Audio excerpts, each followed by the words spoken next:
आज का यह वीडियो लेक्चर नर्वस सिस्टम के संबंध में है और यह है एमए योगा सेकंड सेमेस्टर के कोर्स में है।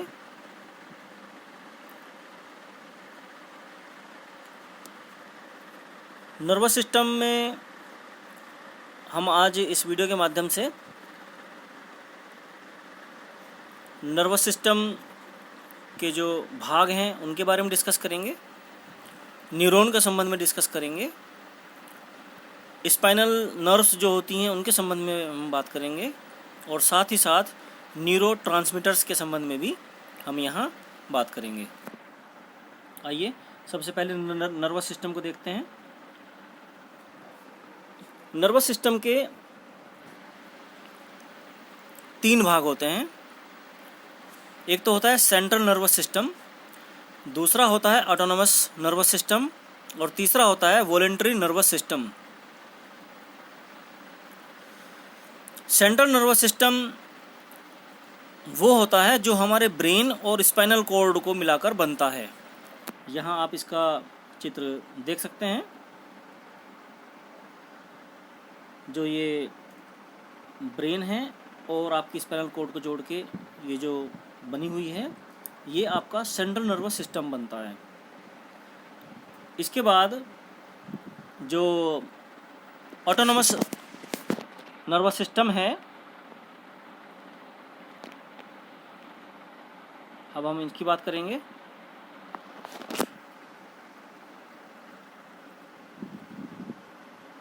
ऑटोनोमस नर्वस सिस्टम वो सिस्टम होता है जिसमें हमारे शरीर के आंतरिक कार्य हमारी इच्छा के अनुसार कार्य न करके स्वतः ही करते रहते हैं। वो हमारे नियंत्रण से बाहर होते हैं। जैसे कि हार्ट का धड़कना, हमारे पेट में लीवर का कार्य, आंतों का कार्य, वो स्वतः ही चलते रहते हैं। उन्हें हम चाहकर भी नहीं रोक सकते। वहीं दूसरा है वॉलंटरी नर्वस सिस्टम, जो हमारी इच्छा के अनुसार काम करता है।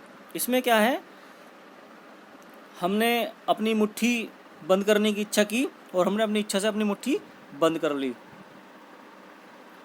हम अपनी इच्छा से चल सकते हैं, हम अपनी इच्छा से लेट सकते हैं, हम अपना कार्य संपन्न कर सकते हैं। वो वॉलंटरी नर्वस सिस्टम होता है। ऑटोनोमस नर्वस सिस्टम और वॉलंटरी नर्वस सिस्टम को शरीर के बीचों बीच जो सेंट्रल नर्वस सिस्टम है, जो हमने यहाँ पर आपको बताया हुआ है, इसके दोनों ओर फैला हुआ होता है। इसे बाहरी यानी कि जो ब्रेन और स्पाइनल कॉर्ड है उसके दोनों ओर बाहर की ओर जो फैला हुआ नर्व नेटवर्क है वो इसे कहते हैं। इसकी short form peripheral nervous system भी कहा जाता है, PNS। अब हम ये जो नर्वस सिस्टम है इसमें ऑटोनोमस नर्वस सिस्टम और वॉलंटरी नर्वस सिस्टम में जो हमारी इसमें नर्व सिस्टम है उसे अब देखते हैं। आपने देखा होगा कि आपका जो मेरुदंड होता है, जिसे रीढ़ की हड्डी बोलते हैं, उसमें कितने कॉलम्स होते हैं? उसके अंदर सर्वाइकल के 7, थोरेसिक के 12, लंबर के 5, सैक्रल का 1, कोक्सियल का 1, कुल मिला के 26 कॉलम्स होते हैं, जो एक के ऊपर एक रखे हुए होते हैं और उनके बीच में एक फ्लूइड से भरी हुई गद्दी भी होती है। लेकिन स्पाइनल तंत्रिकाएं जो होती हैं वो 31 पेयर्स होते हैं, 31 जोड़ियां होती हैं। जो सर्वाइकल में 8 होती हैं, 8 जोड़ी, थोरेसिक में 12, लंबर में 5, सैक्रल में 5, कोक्सियल में 1। ये पेयर्स में होती हैं, इसलिए इन्हें 31 जोड़ी बोला गया है। जिनका जो इंडिकेशन करते हैं, सर्वाइकल की जो नर्व्स हैं उन्हें C1 से लेकर C8 तक, थोरेसिक की T1 से T12 तक, लंबर की L1 से L5 तक, सैक्रल की S1 से S5 तक, कोक्सियल की CO से इंडिकेट की जाती हैं। यहाँ आप देख सकते हैं कि किस प्रकार से जो ये 2 कॉलम यहाँ पे मैंने दिखाए हैं, L1 और L2, एक के ऊपर एक रखे हुए हैं और इनमें से 2 जोड़ी नर्व भी निकल रही हैं लेफ्ट और राइट साइड में, L1 और L2 से।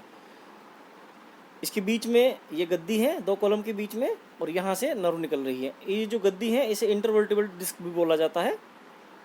और जो ये नसें हैं यहाँ से निकलने के बाद इस स्ट्रक्चर के अनुसार एक दूसरे से जुड़े हुए होते हैं। जैसे पेड़ के पत्ते में आपने देखी होंगी बारीक बारीक धारियाँ होती हैं और आपस में जुड़ी हुई होती हैं, वो इस तरह से जुड़ जाती हैं और शरीर के जो आंतरिक अंग हैं उन सब से कनेक्टेड होती हैं। ये नर्व्स आपस में एक दूसरे से भी जुड़ी हुई होती हैं और आगे चलकर शारीरिक अंगों से जुड़ जाती हैं। अब हम ये जो यहाँ पर आप डायग्राम देख रहे हैं, ये तंत्रिका तंत्र की सबसे छोटी इकाई जिसे तंत्रिका कोशिका कहते हैं उसका चित्र है, उसकी संरचना है। इसे हम न्यूरॉन के नाम से भी जानते हैं। तंत्रिका तंत्र हमारे शरीर की जो क्रियाएं हैं उनका नियंत्रण करता है, शरीर में संतुलन बनाए रखता है। ऐच्छिक व हमारी इच्छा के विरुद्ध जो क्रियाएं संपादित होती हैं वो हमारा नर्वस सिस्टम ही संपादित करता है। संवेदनाओं को हमारे ब्रेन तक पहुंचाता है और ब्रेन से जो हमारे आदेश मिलते हैं हमारे शारीरिक अंगों तक उन्हें पहुंचाता है, सामंजस्य स्थापित करके रखता है, संपूर्ण शरीर को एक इकाई के रूप में बांधे देता है और उसका नियंत्रण हमारे मस्तिष्क को प्रदान करता है। आइए अब न्यूरॉन से संबंधित और कुछ गहराई में बातें करते हैं। न्यूरॉन एवं न्यूरोट्रांसमीटर्स। न्यूरॉन को तंत्रिका कोशिका भी कहा जाता है। तंत्रिका तंत्र की यह सबसे छोटी इकाई होती है। यह उत्तेजकों को विद्युतीय आवेश में परिवर्तित करता है और मानव शरीर में लगभग 12.5 अरब न्यूरॉन्स पाए जाते हैं। न्यूरॉन्स की एनाटॉमी के संबंध में हम डिस्कस कर लेते हैं। ये न्यूरॉन का चित्र है, आप भली बात देख रहे हैं। और न्यूरॉन में 3 मुख्य भाग होते हैं। सबसे पहले तो इसमें होता है डेंड्राइट। ये डेंड्राइट्स हैं, ये पेड़ की शाखाओं के रूप में जैसे जड़ें होती हैं ऐसे फैली हुई होती हैं। ये सूचनाओं को ग्रहण करता है, सूचनाओं को लेता है। लेने के बाद ये जो बीच में है इसे केंद्रक कहते हैं। ये न्यूरॉन का केंद्रक है, न्यूक्लियस है। डेंड्राइट सूचनाएं लेने के बाद केंद्रक को दे देता है। केंद्रक में आने के बाद ये सूचनाएं जो आगे पूंछ सी दिख रही है जिसे एक्सॉन बोलते हैं, एक्सॉन के माध्यम से आगे बढ़ जाती है। ये एक्सॉन टर्मिनल्स हैं जो सूचनाओं को यहाँ से आगे की ओर भेज देता है। ये हमारा एक्सॉन है। कुल मिला के न्यूरॉन की एनाटॉमी में तीन मुख्य भाग होते हैं। एक डेंड्राइट, सूचना ग्रहण करने वाला; न्यूक्लियस, डेंड्राइट से सूचना लेकर आगे एक्सॉन को देने वाला; और एक्सॉन जो है वो एक्सॉन टर्मिनल के माध्यम से सूचनाओं को आगे भेज देता है। ये जो बीचों बीच न्यूक्लियस है, अगर किसी कमी के कारण इसमें कुछ आघात पहुंचता है और ये अपना कार्य करना बंद कर देता है तो न्यूरॉन की मृत्यु हो जाती है।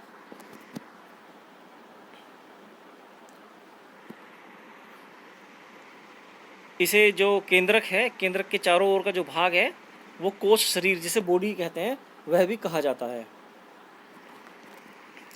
एक्सॉन के जो अंतिम सिरे पर जो कुछ आपको लाइनें दिख रही हैं जिसे एक्सॉन टर्मिनल लिखा है, इसे हम एंड ब्रश या एंड प्लेट भी कहते हैं। और ये एक्सॉन मिलकर ही एक तंत्रिका नर्व का निर्माण करते हैं। ये जो न्यूरॉन है ये 3 प्रकार के होते हैं। सबसे पहला होता है संवेदी न्यूरॉन। इसका कार्य है सूचना को लेना और आगे पहुंचाना। गतिवाही न्यूरॉन तंत्रिका आवेग को मस्तिष्क ओब्लिक सुषुम्ना या मांसपेशी तक पहुंचाता है जिससे कि कोई प्रतिक्रिया होती है। एक होता है साहचर्य न्यूरॉन, उपरोक्त दोनों के बीच में संबंध बनाता है। उपरोक्त दोनों कौन? संवेदी न्यूरॉन और गतिवाही न्यूरॉन के बीच में एसोसिएट करता है। और ये जो साहचर्य न्यूरॉन है केवल सेंट्रल नर्वस सिस्टम, जो रीढ़ की हड्डी के बीचों बीच जो नर्वस सिस्टम चलता है उसी में पाया जाता है। आइए अब हम देखते हैं कि न्यूरोट्रांसमीटर्स क्या होते हैं। न्यूरोट्रांसमीटर्स एक रासायनिक तत्व होता है जो कि जहां न्यूरॉन्स आपस में जुड़ते हैं उनका जो संधि स्थल होता है, और जो न्यूरॉन्स किसी मांसपेशी से जुड़ते हैं वहाँ पर जो संधि स्थल होता है उनके बीच में जो आवेग होता है उसका संचरण करने में हेल्प करता है। एक्सोन से ये न्यूरोट्रांसमीटर सूचना लेकर आगे जुड़ने वाले भाग में जंक्शन के माध्यम से सूचनाओं का ट्रांसमिशन कर देते हैं और वर्तमान तक 100 से अधिक न्यूरोट्रांसमीटर्स का पता चल चुका है जो मानवीय व्यवहार को नियंत्रित करने का काम करते हैं। अगर उसमें कुछ असंतुलन होता है तो मानवीय व्यवहार भी असंतुलित हो जाता है। जैसे डोपामाइन है, एस्पापोर्टेट है, हिस्टामाइन है, एसिटिलकोलाइन है, नोरिपानफ्राइन है, इपानफ्राइन है, सेरोटोनिन आदि हैं। ये अलग अलग ट्रांसमीटर अपनी अपनी भूमिका निभाते हैं। जैसे कि सेरोटोनिन में असंतुलन अगर उत्पन्न हो जाए तो मनुष्य का जो दिमाग है वो विषाद से भर जाएगा, उसमें विषाद भर जाता है। इसीलिए न्यूरोट्रांसमीटर्स भी एक मानसिक संतुलन के लिए एक प्रभावी कारक है। आज की हमारी इस वीडियो से आप सभी लोग न्यूरॉन की संरचना के बारे में समझ गए होंगे। न्यूरॉन क्या कार्य करता है इसके बारे में आपको पता चल गया है। न्यूरॉन कितने प्रकार का होता है ये आपको पता चल गया है। न्यूरॉन की जो संरचना है, जो उसके मुख्य 3 भाग हैं, उनके बारे में आपको पता चल गया है। न्यूरोट्रांसमीटर्स क्या होते हैं, उनका कार्य क्या है, ये भी आपको पता चल गया है। कुछ बेसिक न्यूरोट्रांसमीटर्स के नाम भी मैंने आपको यहाँ पर बता दिए हैं। साथ ही साथ आपको हमारे नर्वस सिस्टम के बारे में आपको पता चल गया है और जो स्पाइनल तंत्रिकाएं हैं, स्पाइनल नर्व्स हैं, वो 31 पेयर्स में होती हैं, उनके बारे में आपको पता चल गया है। और वो किस तरह से कॉलम्स के बीच से निकलती हैं और आपस में किस तरह से वो बाइंड होती हैं, इसके बारे में भी आपको इसमें पता चल गया है। आशा करता हूँ कि तंत्र से संबंधित यदि आपकी परीक्षा में कोई प्रश्न आता है तो अब आप उसका उत्तर दे पाएंगे।